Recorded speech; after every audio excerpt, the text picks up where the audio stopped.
Bon, ben, bonjour et bienvenue à l'Église baptiste centrale de la Rive-Sud.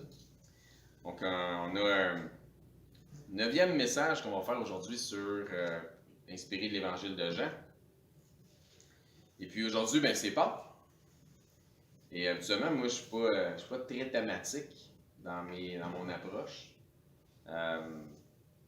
Mais le titre du message d'aujourd'hui, et en fait, parce que je les prépare des semaines d'avance, mes messages, je ne suis pas vraiment enclin à savoir quand est-ce que ça va tomber. T'sais.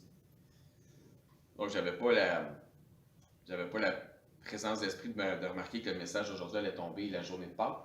Mais le titre du message, c'est « La mort n'est pas la fin ». Donc, je pense que le Seigneur, lui, savait. Et on va parler des résurrections. Spécial. Donc, on va lire à partir du chapitre 11 ce matin. On va lire les 14 premiers versets. Donc, c'est un hasard thématique, mais il n'y a pas de hasard. Dieu sait, Dieu permet, Dieu est en contrôle.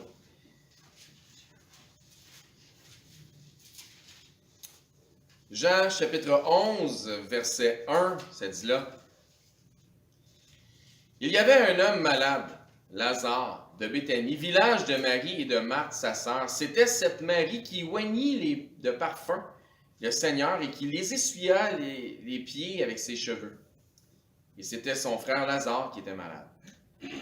Les sœurs envoyèrent dire à Jésus, « Seigneur, voici celui que tu aimes est malade. » Après avoir entendu cela, Jésus dit, « Cette maladie n'est point à la mort, mais elle est pour la gloire de Dieu, afin que le Fils de Dieu soit glorifié par elle. » Or, Jésus aimait Marthe et sa sœur et Lazare. Lorsqu'il eut appris que Lazare était malade, il resta 2 jours encore dans le lieu où il était.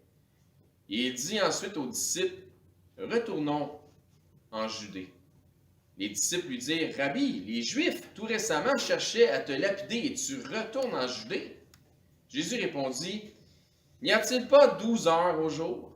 Si quelqu'un marche pendant le jour, il ne bronche point, parce qu'il voit la lumière de ce monde. Mais si quelqu'un marche pendant la nuit, il bronche, parce que la lumière n'est pas en lui. » Après ces paroles, il leur dit, « Lazare, notre ami, dort. Je vais le réveiller. » Les disciples lui dirent, « Seigneur, s'il dort, il sera guéri. » Jésus avait parlé de sa mort, mais ils crurent qu'il parlait de l'assoupissement du sommeil. Alors Jésus leur dit ouvertement, « Lazare est mort. » Demandez à Bessie, ça veut ouvrir le temps de prière, s'il vous plaît. Merci, Papa au ciel. Donc, dans cette série d'études et de prédications sur la vie et les éléments du ministère terrestre de notre Seigneur Jésus, nous sommes maintenant rendus à la moitié du livre de l'Évangile de Jean. C'est à partir de là qu'il s'amorce ses derniers instants avant son arrestation et sa crucifixion. Donc, pour la première partie de l'Évangile de Jean, on voit les débuts du ministère de Christ. Puis à partir de Jean, à partir de Jean le Baptiste, par exemple, en passant par son premier miracle à Cana, sa rencontre avec Nicodème, plusieurs des miracles et des prodiges aussi qu'il a accomplis, puis finalement ses altercations aussi avec l'élite religieuse là, parmi les Juifs. On arrive à la moitié de l'Évangile de Jean, puis on a déjà 3 années de fête rendu là. On amorce ici les derniers jours de son ministère terrestre. On arrive à la goutte qui va faire déborder le vase du Sanhédrin. Le miracle des miracles, le prodige qui va signer, selon ce que je comprends des Écritures, qui va signer l'arrêt de mort de Jésus. Le miracle qui va en même temps annoncer sa toute-puissance. Mais aussi le prodige qui va mettre en panique ses ennemis parmi l'élite religieuse. Ils vont être pris de panique par ce miracle-là. Jésus, en plus d'être apôtre, des apôtres, avait aussi des disciples qui étaient dévoués. Il y avait Marthe, Marie, leur frère Lazare, maintenant Marie, qui est connue sous le nom de Marie Magdalene, qui était maintenant à Béthanie avec son frère et sa sœur. Béthanie, c'est une ville vraiment en périphérie de Jérusalem, vraiment très proche, une petite banlieue de Jérusalem, là, si on veut.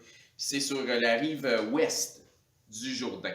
Mais au moment de l'événement, Jésus, lui, est parti de Jérusalem et des environs après sa dernière altercation avec les Juifs qui voulaient le lapider. Je ne sais pas si vous vous souvenez, la semaine passée, hein, dans le message, ça disait « Ah, dis-nous que tu es le Messie. OK, je le suis. Bon, on va te lancer des roches. » Tu sais, c'est un petit peu l'image qu'on avait vue la semaine passée.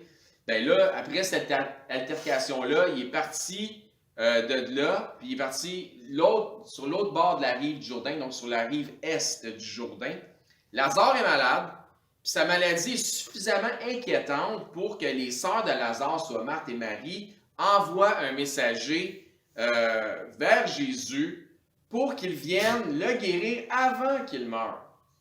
Parce qu'ils se rendent compte qu'il y a des chances qu'il en meure de cette maladie. Elles savent que Jésus performe des miracles, je veux dire, c'est des disciples dévoués. Elles souhaitent que Jésus arrive à temps avant qu'il soit trop tard. Mais l'heure trop tard à elle, pour ceux qui connaissent l'histoire de Lazare, ne sera pas le trop tard pour celui qui a créé l'homme. Il n'y a pas de trop tard pour Jésus, dans ce sens-là. En lisant de manière chronologique, on pourrait être sous l'impression que quand Jésus est parti de Béthanie ou des banlieues de Jérusalem, puis qu'il est allé vers la rive est, qu'il s'est sauvé, en fait, de l'élite religieuse qui voulait le lapider. Qui est passé sur l'autre rive pour mettre de la distance entre lui et eux. On va retourner un petit peu dans notre évangile de la semaine passée. On va retourner vers la fin de Jean 10. On va regarder la chronologie des événements. Ce que ça nous offre là, un petit retour dans notre chapitre de la semaine passée. Jean 10, 39. Là-dessus, ils cherchèrent encore à le saisir, mais il s'échappa de leurs mains. Jésus s'en alla de nouveau au-delà du Jourdain, donc rive est, dans le lieu où Jean avait d'abord baptisé et il y demeura. Ensuite, ça dit, beaucoup de gens vinrent à lui. Ils disaient, Jean n'a fait aucun miracle, contrairement à Jésus. Mais tout ce que Jean a dit de cet homme, donc de Jésus, bien, tout ce qu'il a dit, c'est vrai. Et dans ce lieu, plusieurs crurent en lui. Donc, on peut se dire qu'il est passé de l'autre côté pour se sauver. Il est plus allé sauver que se sauver. Et je crois davantage que le but était de créer un gap ou une distance entre lui-même et Lazare. S'il avait été ou demeuré, s'était demeuré à Béthanie, la réalité des faits aurait été différente. C'est ce que Jésus va nous expliquer dans le message, dans le passage. Donc oui, Jésus s'est éloigné des jaloux religieux. Oui, il est allé où tout a commencé au début avec Jean le Baptiste, qui avait prêché la venue de Christ. Ils en ont nécessairement profité pour, probablement, lui et ses disciples, ses apôtres, baptiser des nouveaux croyants, parce que ça nous dit là que, et quand ils ont remarqué qui était Jésus, que tout ce que Jean avait dit le concernant, c'était vrai, mais il y en a plusieurs qui se sont mis à croire, donc probablement qui en ont profité pour baptiser des gens. C'est pourquoi je dis, il n'est pas parti pour se sauver, mais nécessairement, il est parti et il a sauvé. Donc, ils ont converti des gens dans cette région. Bien que tout ça soit important, je crois que l'événement le plus majeur demeure, et sans conteste, le fait que Jésus a ramené Lazare à la vie. Donc, la résurrection de Lazare. Donc, c'est pour ça qu'on parle de résurrection aujourd'hui. On parle de la résurrection de Lazare. Le message va être en 2 volets. Je vous dis tout de suite la suite de ce message-là. Vous ne voulez pas le manquer, il va être la semaine prochaine. Donc, je crois que le plus important était de créer un espace en temps et en distance entre lui-même et Lazare, afin que ça lui fournisse un alibi pour permettre à que Lazare trépasse et qu'il soit au moins 4 jours dans son sépulcre. On reprend notre texte d'ouverture. Dans Jean 11, verset 1, il y avait un homme malade, Lazare de Béthanie, village de Marie et de Marthe, sa sœur. C'était cette Marie qui oignit de parfum le Seigneur et qui lui essuya les pieds avec ses cheveux. Et c'était son frère Lazare qui était malade. Donc c'est intéressant qu'il nous parle ici de Marie qui lui a oint les pieds comme si nous devrions savoir de quoi il parle. Je suis certain que vous savez tous de quoi il parle. Puis, tu as quatre visions d'évangile. Hein? L'évangile de Jésus-Christ, tu as Matthieu, Marc, Luc, Jean. Jean, c'est la quatrième. Si vous avez lu dans l'ordre, Matthieu, Marc, Luc, Jean, vous avez vu cette histoire-là passer parce que c'est cette histoire-là de Marie qui suit les pieds de Jésus avec ses larmes ou peu importe, qui lui verse de l'huile pour sa sépulture avant même qu'il meure. C'est dans les 4 évangiles. Elle revient dans les 4 évangiles. On en parlera éventuellement. Mais pourquoi je dis que c'est intéressant qu'il nous parle d'elle comme si on devait savoir de quoi il parle? C'est qu'on est au chapitre 11, puis l'histoire est relatée au chapitre 12. Donc c'est spécial qu'il nous en dit, c'est elle qui a fait cette affaire-là. Ben, tout le monde sait ça. Sauf qu'il nous en parle juste au chapitre 12 de cette histoire-là. Donc c'est pour ça que je trouve ça intéressant. Donc on parlera, comme je dis, possiblement de cette histoire-là dans les prochains messages à venir. Donc les sœurs envoyèrent dire à Jésus, donc Marthe et Marie, envoyèrent dire à Jésus, Seigneur, voici celui que tu aimes est malade. Ensuite, au verset 5, ça nous dit que Jésus les aimait tous les trois. Or, Jésus aimait Marthe, Marie et leur frère Lazare. Certains vont faire un enseignement autour du fait que Jésus avait une relation proche avec Marie, Marthe, Lazare. Comme si Lazare puis Marie, Marthe occupaient une place spéciale dans la vie de Jésus, comme étant vraiment des amis très proches. Puis oui, Lazare, c'est un ami de Jésus. Puis c'était certainement le cas. Il était proche. Mais voici ma conviction sur le sujet. Si vous avez confessé Christ comme Seigneur et Sauveur, vous êtes aussi celui ou celle que Jésus aime. Vous occupez tous une place spéciale pour Jésus. Vous êtes un proche de Jésus et maintenant co-héritier avec lui. Le Jésus qui est venu ressusciter Lazare parce qu'il l'aimait est le même Jésus qui m'aime et qui vous aime aujourd'hui. C'est le même Jésus qui vous a permis, dès votre nouvelle naissance, d'avoir part à la première résurrection.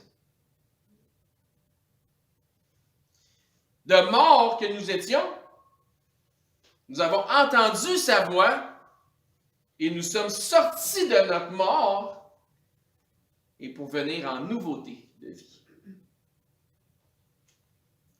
Ça me rappelle ce que ça dit dans Éphésiens 5,14. Réveille-toi, toi qui dors, et relève-toi d'entre les morts. Verset 4 de notre chapitre 11. Après avoir entendu cela, Jésus dit, « Cette maladie n'est point à la mort, mais elle est pour la gloire de Dieu, afin que le Fils de Dieu soit glorifié par elle. » Wow! Mais qu'est-ce qu'il dit là, notre Jésus? Il dit, cette maladie n'est point à la mort. Est-ce que Jésus ne serait pas en train de nous induire en erreur? Pourtant, Lazare est bel et bien mort des suites de cette maladie, n'est-ce pas? Il faut bien faire attention. Car Jésus ne dit pas ici que Lazare ne mourra pas, mais il dit que cette maladie n'est point à la mort. Autrement dit, ça ne se terminera pas par la mort. Jésus a la puissance sur la mort. La maladie et la mort, qui sont des conséquences de ce monde en déchéance, ne l'emportera pas, mais plutôt Dieu sera glorifié. Il est donc vrai que cette maladie ne sera pas à la mort, car la mort ne sera pas la fin, mais plutôt la résurrection de celui qui croit. Retenez ça. Puis je vais vous répéter pour être certain que vous retenez ceci. C'est donc vrai que cette maladie ne sera pas à la mort, car la mort ne sera pas la fin. C'est quoi le titre de notre message de ce matin? La mort n'est pas la fin. Amen. Donc ça sera pas, la mort ne sera pas la fin, mais ça sera la résurrection de celui qui croit. La mort n'est pas la fin. Amen. La mort n'est pas la fin. Pour tous ceux qui mettent leur confiance veut dire avec foi, pour tous ceux qui mettent leur confiance dans Jésus, qui ont manifesté leur foi en Jésus-Christ, la mort de votre enveloppe charnelle ne sera pas la fin. Chaque mort en Christ en est une qui un jour manifestera la gloire du Dieu Tout-Puissant et qui manifestera une gloire pour le Fils. Je parle du jour du retour de Christ où nous recevrons ce corps glorifié qu'on attend qui ne sera plus assujetti aux faiblesses charnelles. Parce que la mort n'est pas la fin. Jean 11, verset 6. Lorsque donc eux apprit que Lazare était malade, il resta 2 jours encore dans ce lieu où il était. Il dit ensuite aux disciples, retournons en Judée. Les disciples lui dirent, Rabbi, les Juifs tout récemment cherchaient à te lapider et tu retournes en Judée. Voyez-vous, les disciples croyaient qu'il était parti de la Judée par crainte des Juifs. D'autant plus, ils devaient croire qu'il n'allait pas à la rencontre de Lazare, sachant que Lazare était malade, pour les mêmes raisons. Ils disaient, il va pas là parce qu'il a peur des Juifs, parce qu'il s'est sauvé des Juifs. Parce qu'il a attendu 2 jours supplémentaires avant de retourner vers la Judée. Mais Christ n'agissait pas ou n'était pas retenu par la crainte des hommes. Mais il agissait en fonction de glorifier son Père. Il a même intentionnellement entendu 2 jours de plus afin que le moment de son retour puisse équivaloir, coïncide avec le fait que ça fasse 4 jours que Lazare soit au tombeau. Comme ça va être certain, sans aucune ambiguïté, que le mort sera définitivement mort, incluant les funérailles et le monde qui pleure. Il est vraiment mort. Ça fait 4 jours qu'il est enseveli. Verset 9 du chapitre 11. Jésus répondit, n'y a-t-il pas 12 heures au jour? Si quelqu'un marche pendant le jour, il ne bronche point parce qu'il voit la lumière de ce monde, mais si quelqu'un marche pendant la nuit, il bronche parce que la lumière n'est pas en lui. Donc, je crois que ce que Jésus exprime ici, grosso modo, veut simplement dire, là, je suis ici, mais on a besoin de moi ailleurs. Verset 11. Donc, il retourne en Judée, en Béthanie, vers la Judée.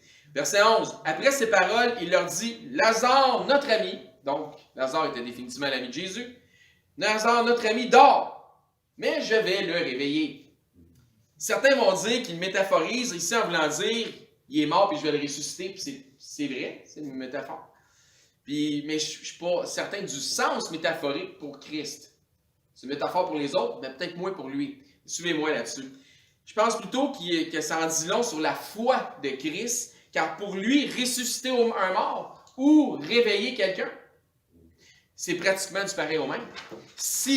Dans les 2 cas, s'il crie le nom de la personne, qu'il soit mort ou endormi, il va se réveiller.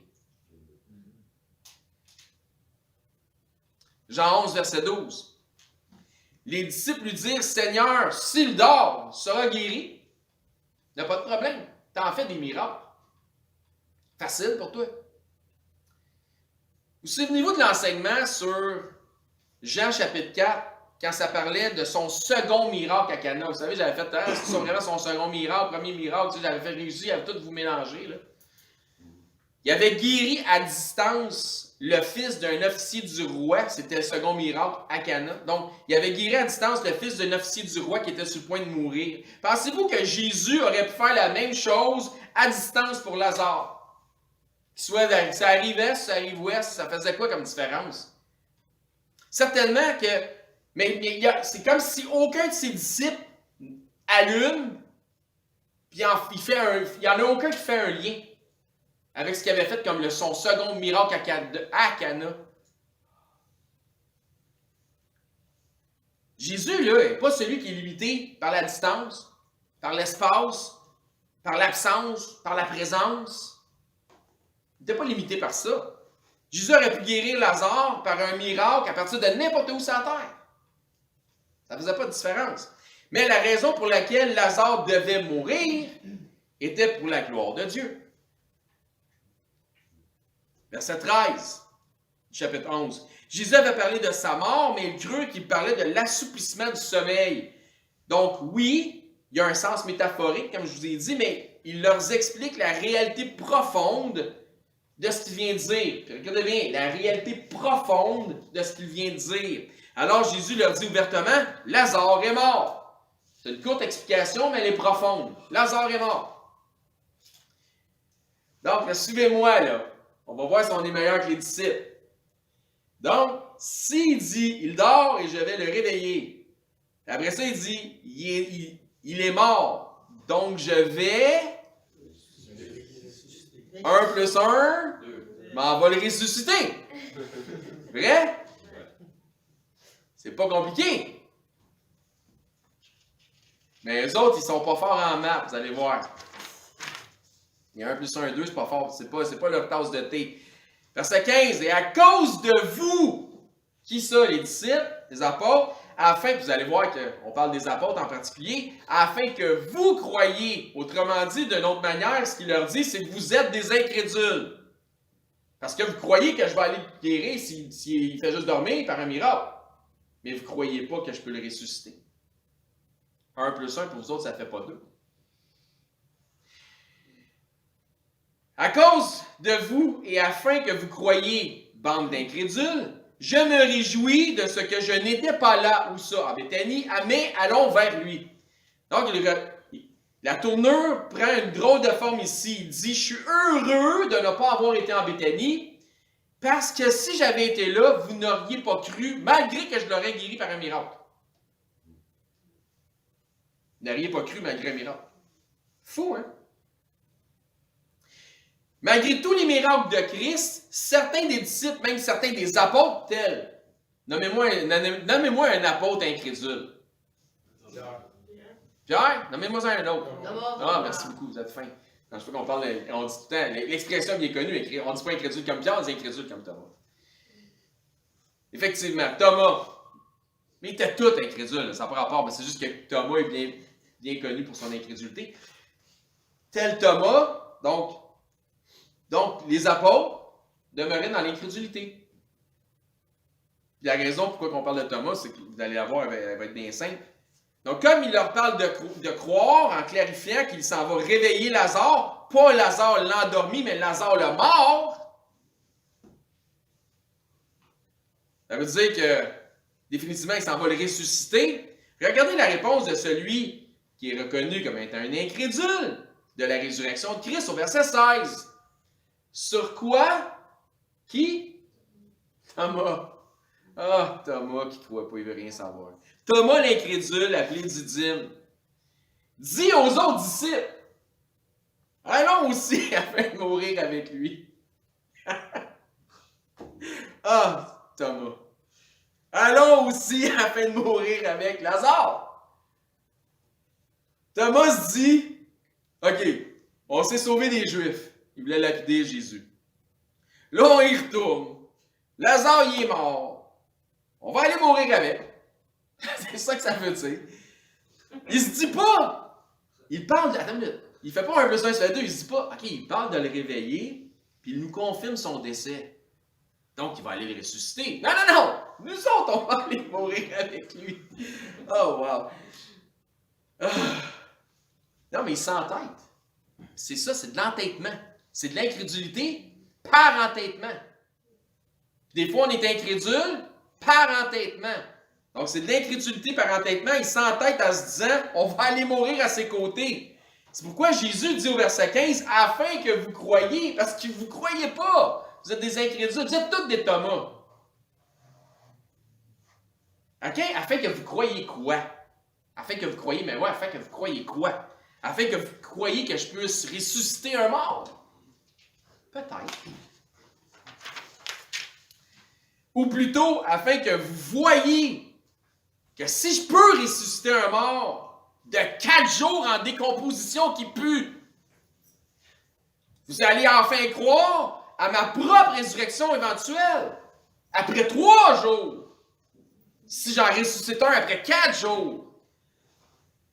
Malgré tout, on connaît l'histoire. Thomas ne croira pas. C'est à se demander si Thomas n'avait pas des racines sadducéennes. Parce que les Sadducéens, ce groupe religieux, ne croyaient pas à la résurrection des morts. Donc, c'est comme Thomas, c'est comme un platiste qui croit que la Terre est plate.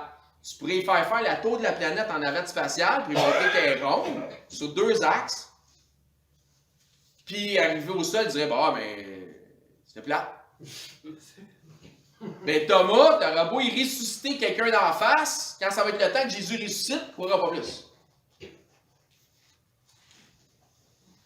Donc, ce que j'aime du récit ici, c'est que la patience vertueuse de notre Seigneur Jésus envers Thomas. Jésus dit, je vais aller réveiller un mort. Also known as, a.k.a., aussi connu sous « je vais ressusciter un mort ». Thomas dit aux disciples, on va aller mourir avec le mort. Comme s'il reprenait Jésus en traduisant ses paroles par son incapacité mentale ou intellectuelle à vouloir accepter ce que son cerveau ne peut pas concevoir. Puis nous autres, ça nous arrive aussi de faire ça. Donc, il y a 2 termes pour ça, entêtement et incrédulité. Donc, c'est de l'incrédulité par entêtement. C'est comme dire, ouais, je sais que Jésus dit qu'il va aller réveiller un mort, mais ça se peut pas. Fait que ça ne peut pas être ça qu'il veut vraiment dire. Donc, on va aller mourir avec lui. La foi vient de ce qu'on entend, puis ce qu'on entend pour avoir cette foi vient de la parole de Christ. Mais si tu déformes ce que Dieu dit pour y donner ton propre sens, c'est-tu vraiment la foi, ça? La foi vient de ce qu'on entend, puis concernant notre foi, ce qu'on entend devrait venir de la parole de Christ. Mais si tu déformes ce que Dieu dit pour y donner ton propre sens, si tu fais des Écritures ton interprétation particulière, en fait, ça démontre ton entêtement et ton incrédulité. C'est comme ceux qui, par exemple, on va donner un exemple de ceux qui s'entêtent sur des affaires bien simples dans la Bible. Ceux qui refusent de croire que Dieu a tout créé. En combien de jours que Dieu a tout créé? 6. Y a-t-il quelqu'un comme. Montre tes doigts encore. Good. Moi, il y a du monde des fois qui me dit, toi, tu fais partie de la gang qui croit que Dieu a tout créé en 7 jours, toi. Franchement. Ben non. Je ne créerai jamais ça. Je ne crois pas. Pas tout. Zéro pin bar que Dieu a tout créé en 7 jours littéral. 6. C'est ça que je crois. Dieu a tout créé en 6 jours. 6 jours littéraux. Donc, en se disant, wow, puis quand tu dis ça à du monde qui se dit croyant, tu en as tout le temps un intelligent qui pense que tu n'as jamais entendu ce qu'il va dire, puis qui va t'éduquer en disant, ouais, mais pour Dieu, 1000 ans, c'est comme un jour, un jour, c'est comme 1000 ans. Ah, ben je ne l'avais jamais entendu. Merci beaucoup, je ne savais pas que c'était dans la Bible. C'est faire. Tout le temps, instantanément. T'en as un qui va te sortir ça. Oui, mais la réalité de ce que Dieu dit, comme il le dit, si tu ne veux pas t'entêter, c'est que Dieu ne dit pas que 1000 ans c'est un jour, puis un jour c'est 1000 ans. À ces gens-là, je leur demande tout le temps, oui, combien il y a de feuilles dans un millefeuille? 1000. Ben oui, tout le monde sait ça. Donc, ça dénote simplement quand ça nous dit qu'un jour est comme 1000 ans, 1000 ans comme un jour pour le Seigneur, pour Dieu, pas pour nous autres. Ça dénote seulement qu'il est à l'extérieur du temps, qu'il n'est pas limité non plus par le facteur temps. Parce que Dieu, il ne peut pas être limité par le temps parce que c'est lui qui a créé le temps. Ça veut dire que pour créer le temps, il faut que tu sois en dehors du temps. En disant, dans Genèse 1.1, au commencement. Quand il a dit au commencement, il a créé le temps, espace-temps, présent, passé, futur. Donc, au commencement. Dieu va même jusqu'à nous préciser la valeur de chacune des journées pendant les 6 jours de la création. La précision de Dieu est la suivante. Il y a un soir, il y a un matin, ce fut le Xème jour. Et ce, pendant les 6 jours, chacune des 6 journées de la création. La parole de Dieu nous précise aussi la partie soir étant comme 12 heures et que la partie jour étant comme 12 heures. Saviez-vous ça? Dieu en chair dit ça. Si vous ne le saviez pas, vous avez manqué un bout aujourd'hui. Parce que c'est ce que ça nous dit au verset 9. N'y a-t-il pas 12 heures au jour? C'est ça que Jésus a dit. Jésus, par qui tout a été créé, tu dois savoir de quoi il parle, divise clairement une journée en deux par 12 heures en chaque partie. Donc, quand Dieu dit il y a un soir, première partie, il y a un matin, deuxième partie, il ne nous offre aucune raison de douter de sa puissance créatrice, puis de faire en sorte qu'on ne peut pas croire, puis ça nous est impossible de croire qu'il a vraiment tout créé en 6 jours littéraux de 24 heures. Ouais, mais c'est peut-être 1000 ou des milliers ou des millions d'années entre les journées. Ah oui, il a créé le soleil quand? 5e, mais les plantes la 4e. Et ça fait un petit bout de pas de soleil. Puis après ça, si je ne me trompe pas, il a créé après les insectes, toutes ces choses-là qui vont polliniser. Fait que 24 heures. 24 heures. Là, je dis, hein? Donc, quand Dieu dit il y a un soir, il y a un matin, on n'a aucune raison de douter de sa puissance créatrice,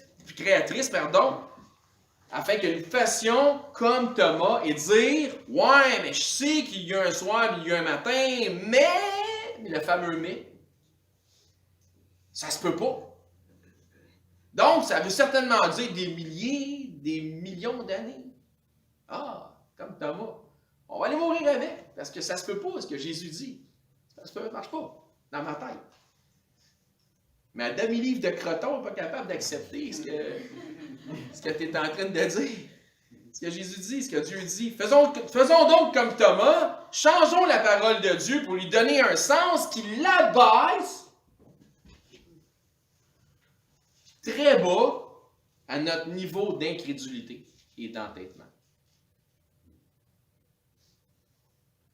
Au lieu de laisser Dieu dire ce qu'il dit et de mettre notre foi, parce que la foi vient de ce que Dieu dit, en ce qu'il dit, comme il le dit, ne soyons donc pas comme Thomas. Ne soyons donc pas comme Thomas. Croyons simplement ce que Dieu dit comme il le dit. Ceci étant dit, sans jeu de mots, j'aime qu'on ne voit pas Jésus reprendre ou censurer Thomas. Il laisse faire. Il le laisse se mettre le pied dans la bouche. Allons mourir avec lui. Puis là, tu n'as pas un Jésus qui dit hey, Thomas, on va le ressusciter. Moi, notre sauveur est doux. Moi, Thomas, je l'aurais passé. Probablement à cause de ma condition imparfaite. Il me semble que je l'aurais vu. Hey!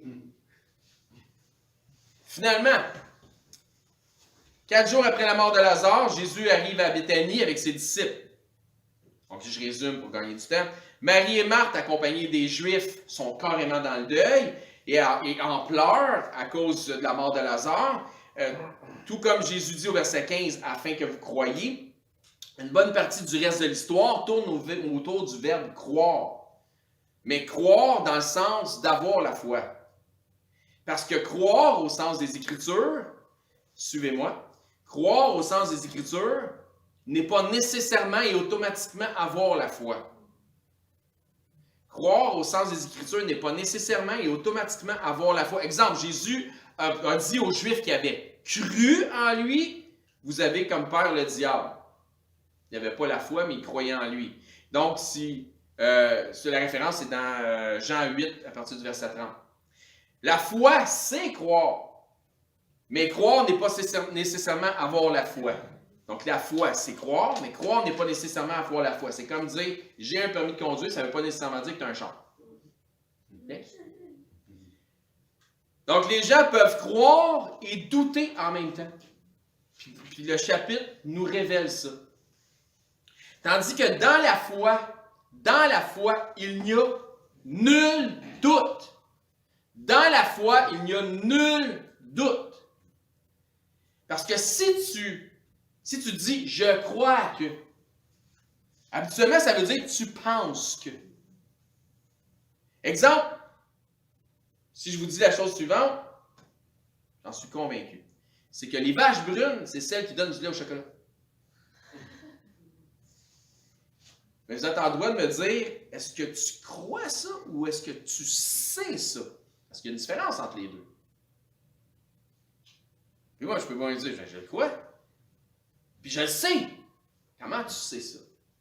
Bien, j'ai entendu aux nouvelles. Le gouvernement l'a dit. Mais, comme une nouvelle du gouvernement, c'est pas l'Évangile. Tu es en droit de me poser des questions du genre, as-tu vérifié les comptes expertises? As-tu fait tes recherches? As-tu validé tes informations? Pour être certain que les vaches brunes donnent du lait au chocolat. Donc la question se pose, est-ce que tu sais que, 3 petits points? Ou est-ce que tu penses que, 3 petits points? C'est pareil avec la théorie de l'évolution. Si quelqu'un te parle de ça, puis il dit, ah ben, là, des milliards ou des milliards d'années, il y a eu le Big Bang. Tu es en droit de te poser la question, est-ce que tu sais ça? Ou est-ce que tu penses ça? Ben, je le sais. Comment ça se fait que tu le sais? À cause des... C'est scientifique. Ah oui. C'est tellement une science qu'on appelle ça une théorie d'évolution. Donc, tu es en droit de poser des questions. Ah, continue, je ne vais pas faire une parenthèse trop longue là-dessus. On en parlera les mercredis soirs.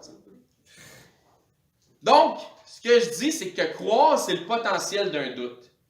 Parce que ce n'est pas nécessairement une certitude. La foi, c'est croire, mais avec une pleine certitude. Il y a une différence. La foi, c'est supérieur. Par la foi, nous savons que, et non nous croyons que. Comprenez-vous la différence? La foi est incompatible avec le doute. Puis ce chapitre-là, là, il y a un challenge de conviction là-dedans, c'est incroyable. On va, comme je dis, vous ne voulez pas manquer la prochaine partie du message. Donc, dans le reste du chapitre, il y a cette dualité entre croire et douter. Comme une sorte de foi, mais partielle et incomplète. Jésus arrive proche du village de Marthe, du village de Marthe, Marie et Lazare, et puis Marthe vient à sa rencontre. Donc, on est toujours au chapitre 11, verset 21. Ça dit là, Marthe dit à Jésus, « Seigneur, si tu eusses été ici, mon frère ne serait pas mort. » Fait que c'est de la faute de Jésus si Lazare est mort. Donc, comme j'ai déjà dit, la réalité est que Jésus n'avait pas besoin d'être là. S'il avait souhaité que Lazare guérisse, aussitôt qu'il avait reçu le message du messager, il aurait pu, à distance, guérir Lazare. Ça ne change rien. Mais il n'y en a pas un qui est assez intelligent pour s'en rendre compte que ça ne ferait pas de différence. Voyez maintenant comment Marthe exprime sa foi avec ce que je viens de vous dire. Là.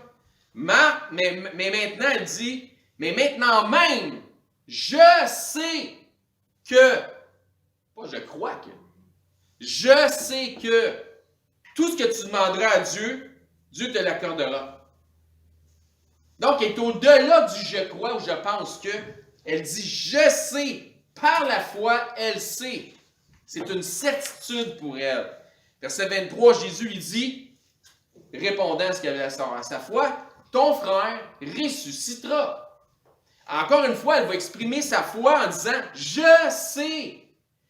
Lui répondit Marthe, qu'il ressuscitera à la résurrection au dernier jour. Vrai, elle a cette foi.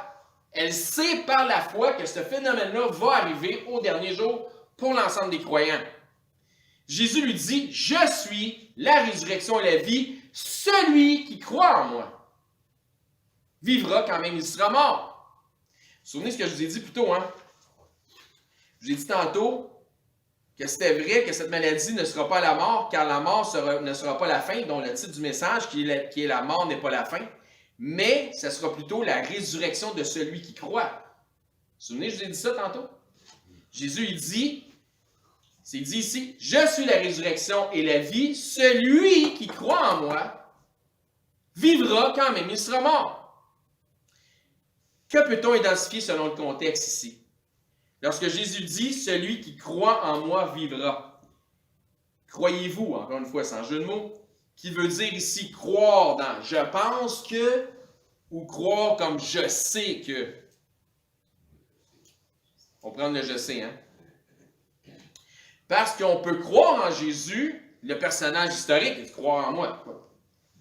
Tu peux parler de Jésus à bien du monde, on croit en Jésus. On peut croire en Jésus comme étant le personnage historique, On peut croire en Jésus comme étant l'enseignant, les enseignements de Jésus-Christ. On peut croire en Jésus comme étant un supposé prophète, par exemple. Ou, peu importe. Tu peux croire en Jésus comme étant un personnage historique, le bienfaiteur. Ou, si tu es un juif judaïsant, tu vas croire en Jésus comme étant Jésus le malfaiteur. Mais tu vas croire en Jésus. Donc, ça serait tout vrai